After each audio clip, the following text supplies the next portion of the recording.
Zelda, coucou Zelda. Coucou notre brise, comment vas-tu? Ça va bien toi? Ben, toujours bien, merci. Donc aujourd'hui, le sujet, c'est l'utilisation des charmes et sortilèges dans l'histoire. Donc c'est un peu un podcast un peu plus historique, mais au moins l'utilisation de ceux-ci dans le quotidien ou tout ça. Est-ce que tu peux nous parler un Oui, petit peu des charmes et sortilèges? bien sûr. En fait, il y a quand même, il y a beaucoup de personnes qui mentionnent que c'est exactement la même chose, un charme, un sortilège. Il y a quand même des légères différences. C'est sûr que dans l'histoire, il y a eu beaucoup d'utilisation autant d'un que l'autre. C'est surtout que le sortilège était toujours mal vu, bien entendu, tandis qu'un charme, l'Église catholique a comme repris le principe pour catalyser un peu la chose. Je m'explique, je vous explique un peu la différence. En gros, un charme, ça représente un désir, un but. C'est vraiment direct. C'est souvent une phrase qu'on répète. C'est facile à retenir, c'est facile à répéter. On l'écrit soit sur un bout de parchemin, soit sur une chandelle, soit sur n'importe quoi, sur un dessin. C'est pour ça que je parle qu'un peu que l'Église catholique l'a repris. C'est comme une espèce c'est comme de phrase type mantra un peu, qui fait en sorte que ça nous met comme dans le mood pour faire en sorte que la magie fonctionne mieux. Mhm. Euh, En gros, on peut aussi rajouter des espèces d'actions physiques pour, c'est comme mettre plus d'énergie dans le charme, mais c'est pas tout à fait nécessaire. Il y a deux types de charmes. Il y a plus les charmes affirmatifs. En gros, c'est littéralement des phrases positives qu'on écrit dans le but d'avoir un résultat. Euh, En gros, on l'utilise à peu près de n'importe quelle façon, autant pour apporter quelque chose de positif dans nos vies que pour modifier quelque chose dans nos vies aussi. Il peut être dit, il peut être écrit, il peut être... C'est vraiment là très, très, très, quand même assez large. Il y a des règles, par exemple, pour faire un charme. Il faut, bon, que ça soit court. C'est sûr que écrire un paragraphe ou un roman, ça l'aide pas à le retenir par cœur, puis à le réciter quand même assez vite. Il faut que ça soit clair et précis. En gros, il faut pas qu'il y ait matière à interprétation, il faut pas que, évidemment, éviter les négations.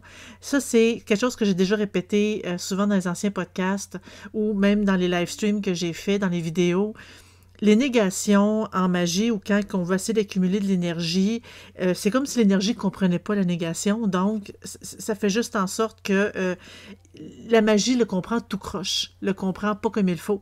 Et ce qu'on veut faire, ben ça va être peut-être l'inverse ou ça va être quand même assez chaotique ce qui va arriver.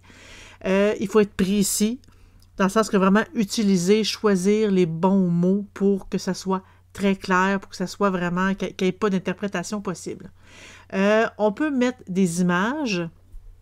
On peut, tu sais, comme l'image peut être des situations, peut être tu sais, comme des scènes précises.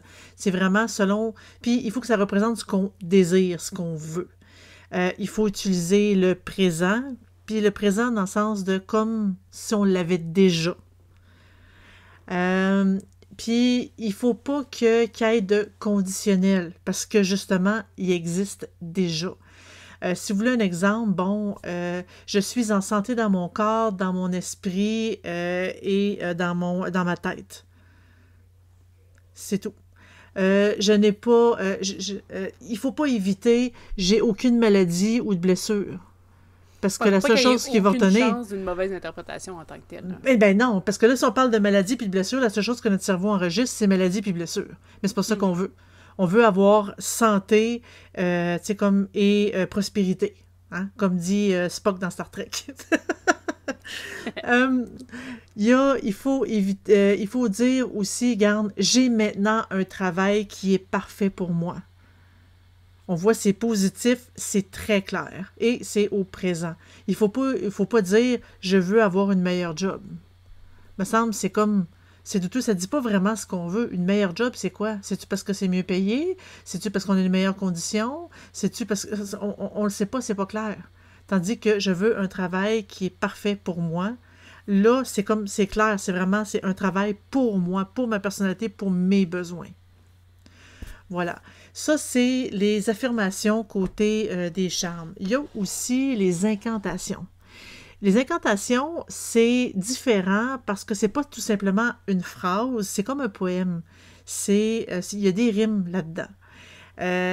C'est des phrases quand même assez courtes, faciles à retenir, que justement, c'est quand même assez clair, c'est précis, c'est positif. Puis, il faut vraiment que ça suive les mêmes règles que l'affirmation. Puis, c'est ça, et on a le contexte de la chose. Mhm. Et là, étant donné que je suis totalement pourrie en poème, je me lancerai pas sur vous rédiger un poème. Mais on sait tout ce que ça a l'air. Tu sais, souvent, ça peut avoir 4 ou 6 lignes, ça rime ensemble, c'est bien cute et on comprend très bien ce que ça doit dire. Donc, Oui, parce que souvent, c'est très... ben, tu sais, effectivement, très poétique. Tout rime ou presque. Je pense que c'est un peu un oui. clin d'œil à... on en avait parlé un petit peu dans le pouvoir du son, là, mais l'effet de, justement, que ça soit mélodique, que ça a un rythme, tout ça, là. Ben exactement. Il faut que ça l'aide. Tu sais, dans le rythme, il y a l'énergie et le fait de le réciter à plusieurs reprises fait en sorte que tu sais, c'est comme si ça nous convainc, ça nous amène l'énergie, ça nous donne ce qu'on a besoin justement pour pouvoir y arriver. Ça peut être une chanson aussi. Ça peut être une chanson, tu sais, comme tu sais, 4 petites phrases, quand je dis chanson, mais on peut le chanter. Tu sais, c'est pour ça que quand je parlais d'Église catholique qui l'a repris, ben, tu sais, les petites chansons qui récitent que tout le monde dit en même temps, ah, Dieu est bon, Dieu est amour, et etc. Ben, ça ressemble un peu, c'est une forme de charme aussi, parce que c'est comme si on donne de l'énergie sur le fait que, regarde, on amène du positif, Dieu est bon, il nous amène ce qu'on a de besoin, et voilà, c'est le même principe. C'est pour ça que l'Église catholique, dans le passé, a comme repris ce principe-là, autant que dans leur image, il y a toujours un texte en bas, il y a toujours des récitations, il y a toujours des façons pour essayer de, justement, amener ce qu'on veut. Et ça a toujours été toléré, même accepté, tu sais, comme dans le passé, et ça date de très, très, très, très, très longtemps, là, tu sais, je veux dire, de l'Égypte, là, et en avant. Euh, les limitations tu sais, comme des charmes d'affirmation puis d'incantation, c'est seulement sur votre imagination. En gros, si vous manquez d'imagination, vos charmes vont être quand même assez limités. Donc, c'est vraiment très large, c'est très puissant, c'est très... tu sais, il y a beaucoup, beaucoup, beaucoup de possibilités que vous voulez faire. Vous l'écrivez sur un petit bout de papier, vous l'écrivez dans un talisman vous le placez dans un talisman ou une amulette ou une espèce de pyramide ou une boîte magique. Il y a plein d'endroits où est-ce que vous pouvez le placer pour vraiment accumuler l'énergie. Une fois de temps en temps, vous allez le relire ou si vous le connaissez par cœur, vous tout simplement le récitez 1, 2, 5, 10 fois par jour pendant la marche, pendant qu'on conduit. Et juste le fait de répéter cette espèce de mantra-là, ce charme-là, ben, ça l'amène ce qu'on le désire. On peut le faire dans la douche ou juste avant de dormir. Même le petit bout de papier, on peut le mettre dans notre oreiller aussi. On peut le mettre sur la couleur qui représente aussi ce qu'on désire. Si, par exemple, on se dit, regarde,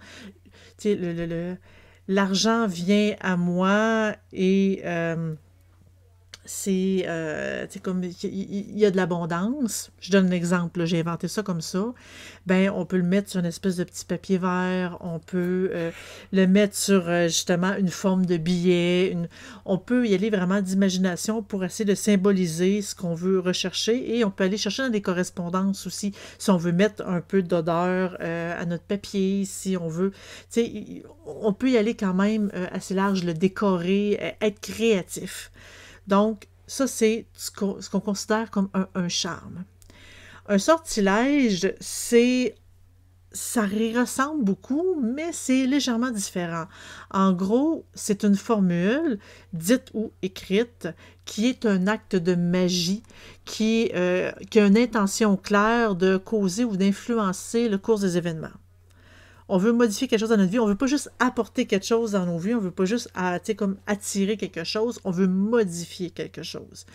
Les façons de faire changent beaucoup selon la culture, parce que dans le passé, bon, justement, il y a eu beaucoup de sortilèges qui ont été faits, dits depuis c'est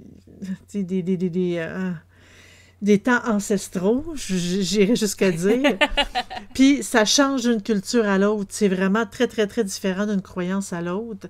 Mais souvent, c'est comme tous les types de sortilèges, ça travaille sur un rituel.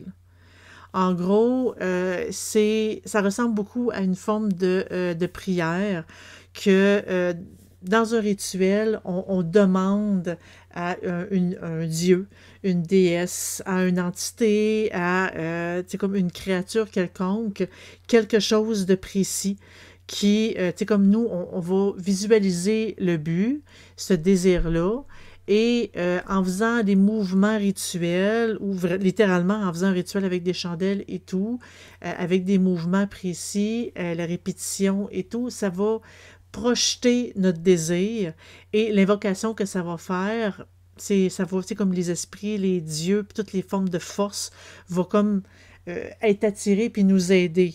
Le but du sortilège, c'est ça, c'est comme demander de l'aide à une forme d'entité. Le sortilège, contrairement à un charme, ça peut être autant bénéfique que maléfique. On peut autant le faire sur quelqu'un d'autre, sur les animaux, sur la nature, sur nous-mêmes. Les raisons pour faire ça sont vraiment sans limite. On peut l'envoyer contre des ennemis. Bon, le sortilège, ça peut causer la maladie, la destruction, la perte de l'amour. Le bannissement, j'imagine. Le bannissement, n'importe quoi. Puis ça pourrait même apporter la mort en cas vraiment très, très, très extrême. On peut l'envoyer, le caster sur une personne, ou comme sur nous-mêmes, ou sur les autres, ou sur un groupe, ou sur... c'est vraiment quand même assez large. Puis, ça peut aussi être très positif, comme une espèce de... comme un blessing, comme une espèce de remerciement, Une bénédiction en tant que bénédiction, merci. Je cherchais le mot. On a l'habitude de dire blessing, donc à un moment donné, on perd nos termes, on perd nos mots. Donc, ça peut être, comme autant, comme une espèce d'enchantement. Ça peut être, n'importe quoi. Quand on parle de négatif, on parle aussi, ça a plusieurs noms, là, parce que ça peut être un sortilège, ça peut être un maléfice, ça peut être à peu près n'importe quoi.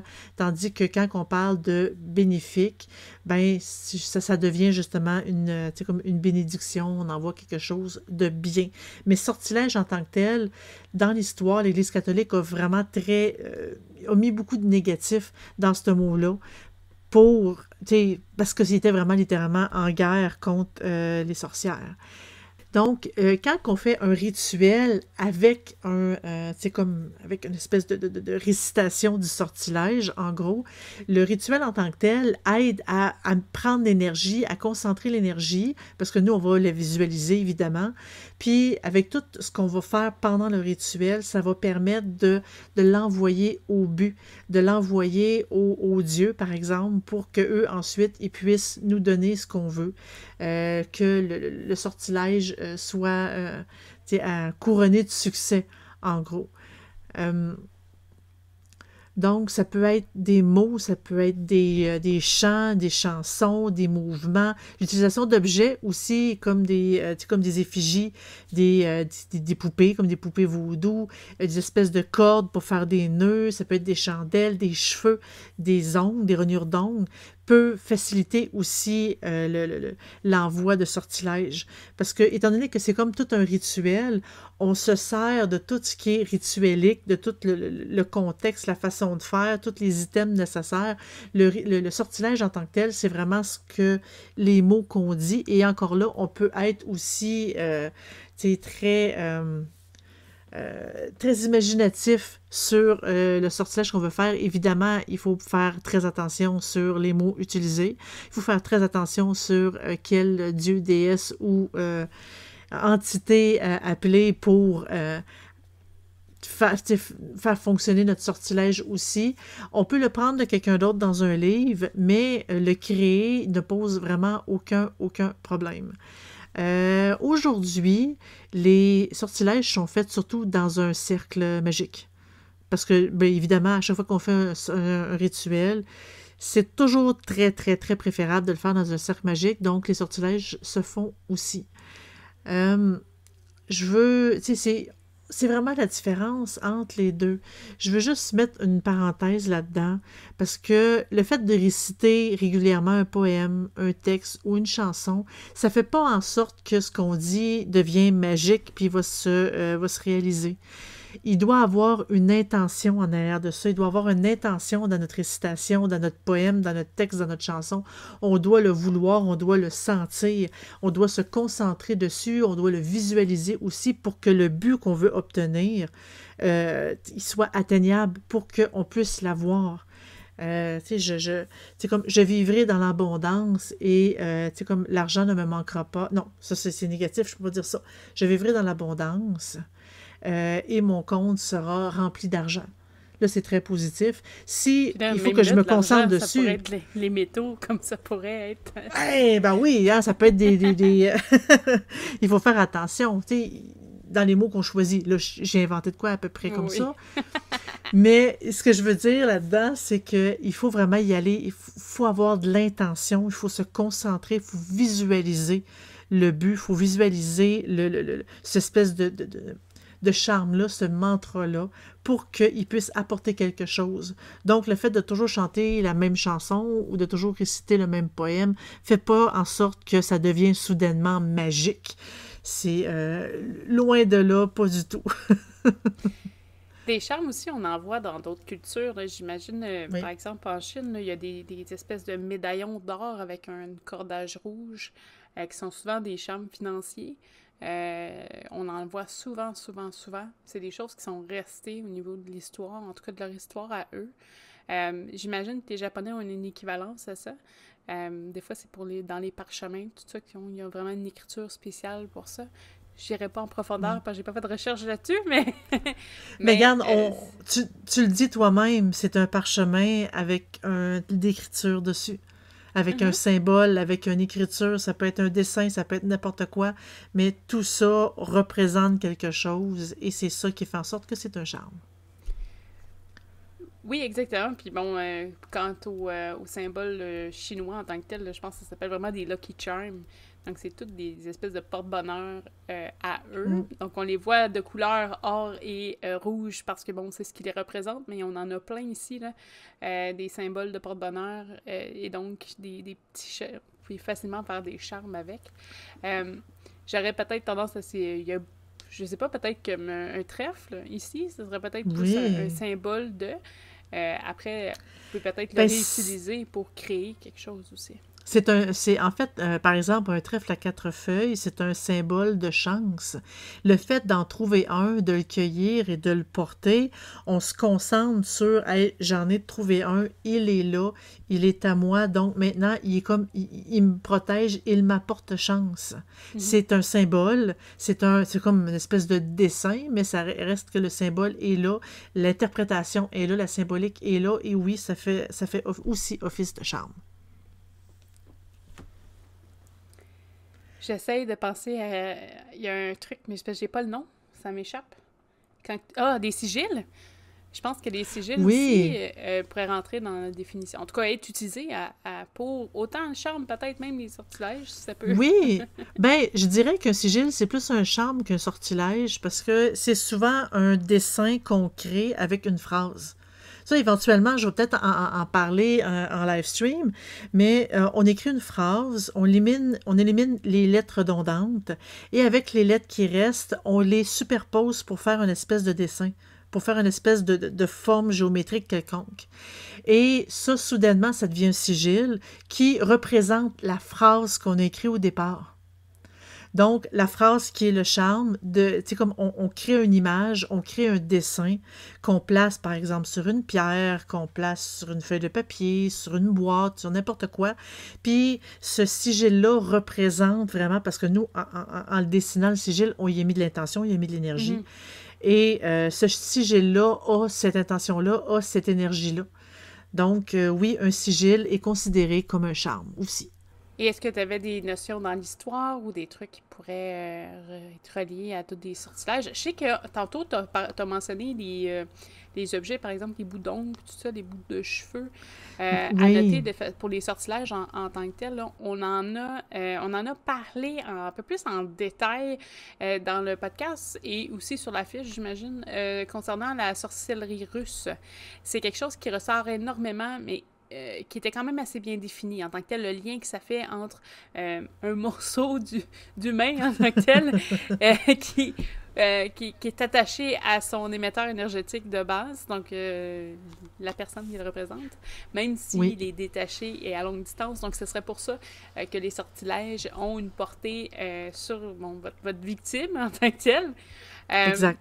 on en voit dans beaucoup, beaucoup de films ou de séries TV, des sortilèges. On voit souvent des curses, qu'ils appellent, donc des malédictions. Oui, des Euh, malédictions.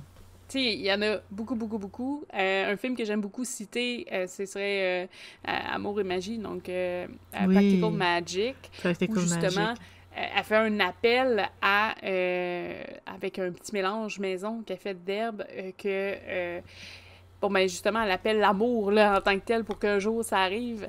Il traîne des charmes. Je pense que c'est peut-être un peu moins défini dans le film que dans le livre, mais ça peut être c'est de la fiction quand même. C'est vraiment juste pour Oui, vous donner une image. Euh, il y a il y a beaucoup de aussi, choses. Oui, vas-y. il y a il y avait le film aussi Magie Noire, où est-ce qu'on voit vraiment utiliser aussi, je pense que c'est des cheveux. Mhm. De craft, Mais oui. tout, oui, mais tout ce qui est, tu sais, quand tu t'as parlé de sorcellerie russe, mais en fait, il y a beaucoup, beaucoup, beaucoup de pratiques qui utilisent tu sais, les items Oui, humains, les cheveux, puis tout ça, tu sais, par c'est, exemple, c'est... bon, il y a le vaudou, il y a la magie Ben, je noire, il y a sais la qu'on Goétie, Je il sais y en a qu'on a fait beaucoup. un parallèle en détail dans ce podcast-là versus toutes les autres. C'est vraiment juste pour ça. C'était pas pour Oui, spécifier une pratique en tant que telle. C'était vraiment pour dire, si ça vous intéresse, dans celui-là, on le définit en détail. Parce qu'on oui. faisait vraiment tous les points là, sur leur espèce de dogme, je sais pas trop quoi. Là. Il y avait... j'ai Mais pas la liste aussitôt devant qu'on les yeux. Là. Oui, mais aussitôt qu'on parle de magie amoureuse, par exemple, l'espèce de, tu sais, comme c'est une magie rose ou peu importe, une espèce de branche de la magie noire, pour que quelqu'un tombe amoureux de nous, on a besoin justement des thèmes comme ça, de la personne qui veut qui tombe amoureux de nous. Donc, on s'en sert aussi, mais aussitôt qu'on sert d'une dagide, d'une espèce de poupée, qui représente une personne précise, oui, on a besoin d'items de cette personne-là pour que la poupée devienne cette personne-là, qu'il devienne une espèce de double. Donc, ça peut paraître assez dégueu, mais tu sais, il y en a. Il y a beaucoup d'utilisation là, pour les parties du corps humain. On va dire ça comme ça. Ce qui est intéressant aussi dans les charmes et sortilèges, même s'il y en a qui c'est pas nécessairement tout positif, là, il y en a beaucoup aussi que c'est l'effet de... voyons, quand tu penses tellement fort que t'es en cas de... t'es charmé ou t'as un sortilège que ça se produit. Ah, tu fais de l'espèce Le- d'autosuggestion oui, ou de... oui, ça aussi, c'est notable. J'ai un livre que j'adore qui s'appelle Witch in the Waiting Room, qui explique justement des cas médicaux non expliqués. Qui sortent un petit peu du lot et qui sont enregistrés. Là. Donc, c'est vraiment des dossiers inscrits dans des hôpitaux.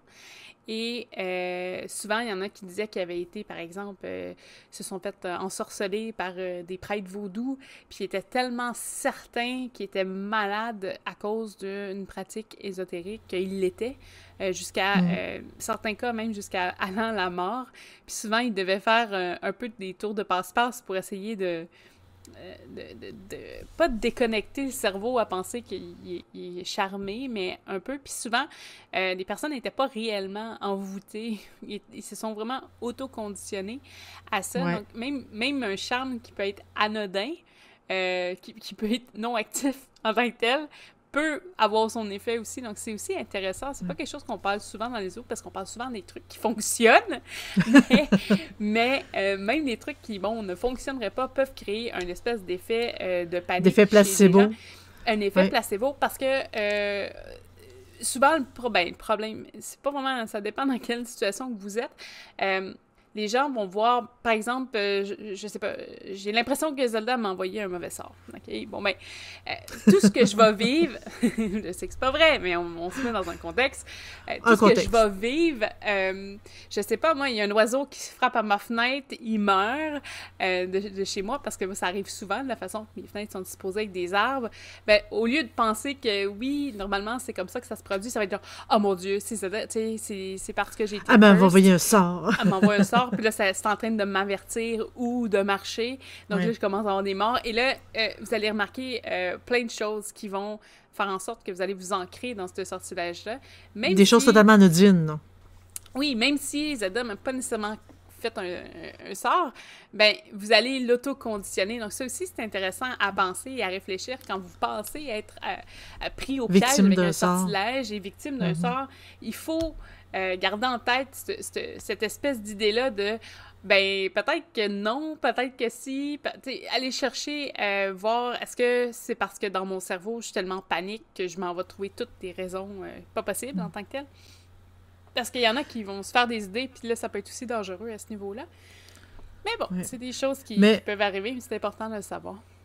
Mais on le dit, les grands pratiquants le disent quand que eux ils reçoivent des clients, par exemple, qui disent « Je crois que je suis ensorcelé ». 95% des cas, il n'y a pas d'ensorcellement. C'est quand même plutôt rare d'être ensorcelé, à moins de... Puis là, je vais le dire de façon crue, là, à moins de faire chier quelqu'un solide, puis qu'on sait que c'est un sorcier ou une sorcière, puis qu'il n'y a pas vraiment de moralité. Parce que, tu sais, moi, on peut, disons, je dis faire chier, c'est plus québécois, là, mais je pense que tout le monde va comprendre. Ouais, on peut m'écœurer beaucoup pour me fâcher au point que je sois très, très, très en colère. Mais malgré le fait que je suis une sorcière, je me vengerai pas parce que c'est pas dans mes mœurs, c'est pas dans mes valeurs. Je me vengerai pas. Je me suis dit, regarde, le karma va bien faire sa job et cette personne-là va bien recevoir la monnaie de sa pièce éventuellement, même si ça vient pas de moi. Mais il y a d'autres personnes que eux, ils décident, regarde, non, moi, je me venge et that's it. Et c'est quand même très, très, très, très, très rare parce que tu sais, je dirais pas, tu sais, il n'y a pas la moitié de la planète qui est sorcier, donc, tu sais, en croiser un, puis, évidemment, il faut éviter d'être méchant avec le monde, mais admettons qu'on est méchant avec quelqu'un, on a très peu de chances de tomber sur un sorcier qui va décider de se venger. Donc, si vous avez l'impression d'être, tu sais, comme d'être sous l'emprise d'un maléfice, d'un sortilège, d'un ensorcellement, ben, vous pouvez tout simplement commencer par vous dire, tu sais, comme arrêter d'y penser tout court. Parce que plus qu'on y pense, plus que ça va s'intensifier parce que c'est nous on se conditionne nous-mêmes et on crée nos propres malheurs du même fait. Oui, souvent, c'est vraiment ça qui se produit. On crée son propre malheur, puis ça, on veut pas ça. On veut des belles choses, donc des beaux trucs positifs. Puis je suis d'accord avec toi. Tu sais, même pour être quelqu'un qui est peut-être plus étudié les arts noirs, là, je sais pas, quelqu'un me pousse au plus haut point. En tout cas, quand j'étais ado, c'était peut-être différent, peut-être un ou deux cas, mais aujourd'hui... Tu as pris de la maturité? Ben, même là, j'en ai pas fait beaucoup, là, mais c'est arrivé comme une ou deux instances dans le top, là. Sauf que, c'est ça, je vais pas... Je vais pas faire un curse à la petite madame de l'épicerie parce qu'il n'y avait pas les produits que je voulais. Il y a pas, parce qu'elle t'a foncé dedans avec son panier.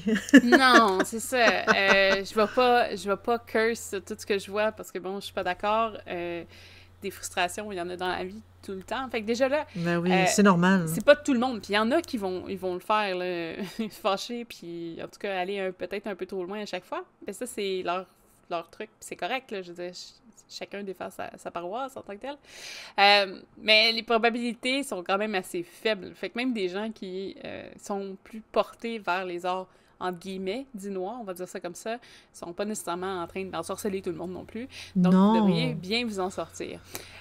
Non, ils font vraiment un cas extrême et sincèrement, en connaissant beaucoup, quand ils se rendent là, il faut vraiment avoir poussé le bouchon pas mal trop loin. Hein.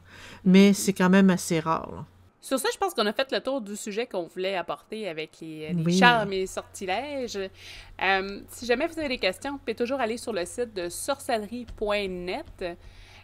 Vous pouvez poser plein de questions. C'est toutes des personnes qui ont à cœur le sujet. Donc, ils vont vous répondre. Des fois, c'est un petit peu plus lent, mais c'est un petit peu plus poussé. C'est pas comme Facebook. À Facebook, on est disponible sur facebook.com/sorcellerie-net. Donc, il n'y a pas de point dans cette vidéo, c'est tout collé ensemble. C'est plus un endroit où est-ce qu'on va juste afficher s'il y a des sorties vidéo et tout. Éventuellement, peut-être ça va changer, mais pour l'instant, c'est ça. Si vous êtes plus du genre à vouloir discuter en direct, vous pouvez aller sur la page Discord. Donc, le Discord devrait avoir toutes les informations pour le lien direct en dessous du vidéo. Si vous préférez nous voir en live stream, c'est sur twitch.tv/sorcellerie-net que ça se trouve. On est là les samedis matins à 8h30 heure québécoise et 2h30 dans l'après-midi là, au niveau des Européens. Et on ouvre là, des boîtes, on fait des fiches, il y a des activités qui peuvent varier aussi. Et si vous êtes présent pendant nos directs, vous pouvez discuter avec nous. On va vous répondre en direct, live. On aime vraiment ça beaucoup, les interactions en direct. Donc, venez nous rejoindre. Et pour terminer, si vous voulez nous encourager, vous pouvez toujours aller sur notre Patreon. Donc, patreon.com/sorcellerie-net, encore une fois. Et vous pouvez nous encourager de diverses façons. Et en retour, là, vous avez quelques petits bonnies là, de votre côté. Sur ce, on vous souhaite une excellente semaine et on se revoit la semaine prochaine. Au revoir! Bonne semaine!